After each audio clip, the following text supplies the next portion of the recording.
नागपुरात रामनवमी निमित्त शोभायात्रेचं आयोजन। शोभायात्रेमध्ये मुख्यमंत्री देवेंद्र फडणवीस आणि केंद्रीय मंत्री नितीन गडकरी यांनी रथ ओढला।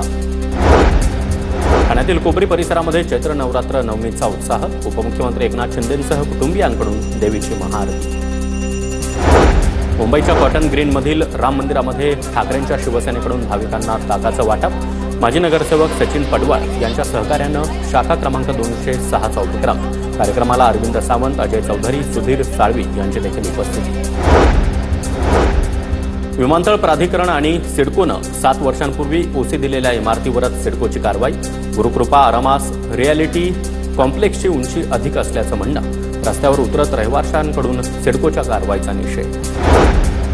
डॉक्टरांच्या कार्यक्रमामध्ये आरोग्यमंत्री प्रकाश आंबेडकर यांनी डॉक्टरांचे कान टोचले। अलीकडच्या काळामध्ये डॉक्टरांमध्ये सेवाभावी वृत्ती कमी होऊ लागली आहे। सांगलीमध्ये आंबेडकर यांचं वक्तव्य।